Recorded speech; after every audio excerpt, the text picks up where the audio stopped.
কিছুদিন আগে আমি একটা ভিডিও ছাড়ছিলাম মন্দিরকে নিয়ে।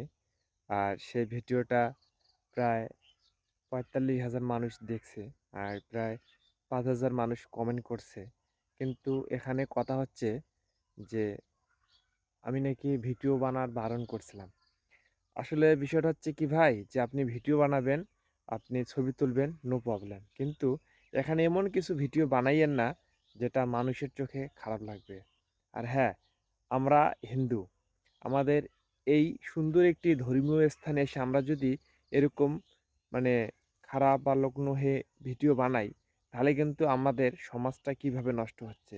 আজকে আমরা যদি এগুলো যদি প্রতিবাদ না করি, তাহলে ধীরে ধীরে আমাদের এই মন্দিরে আরও বাহির থেকে মানুষ এসে এই ধরনের ভিডিও বানা শুরু করবে। তখন কিন্তু আমরা এইগুলোকে ট্যাকেল দিতে পারবো না। কিন্তু অনেকেই অনেকভাবে কমেন্ট করছেন। শতকরা ৩টা মানুষ শুধু টিকটকার, সেলিব্রিটি মানুষদের নিয়ে কথা বলছে। আর ৯৭টা মানুষই বলতেছে, দাদা আপনি ঠিক কথাই বলছেন, এগুলাকে ধীরে ধীরে বন্ধ করতে হবে। আপনি মন্দিরকে নিয়ে ভিডিও করুন, মন্দিরের কথা প্রচার করুন, সমস্যা নেই। কিন্তু সেখানে গিয়ে অনেকে বলতেছেন যে আমরা ধর্মীয় গান বা ধর্মীয় কথা লেগে আমরা ভিডিও করছি।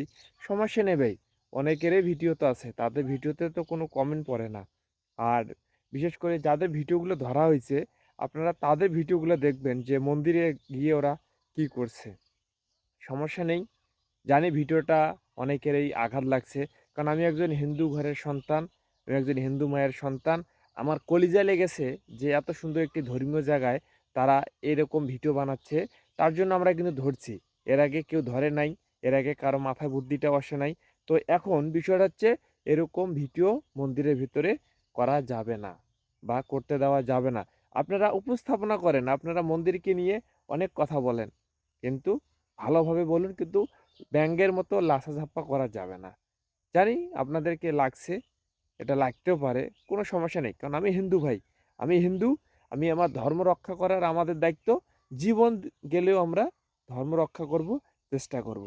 আপনারা যদি আমাদের পাশে থাকেন, অবশ্যই এটার আমরা ফল পাবো বা রেজাল্ট পাবো।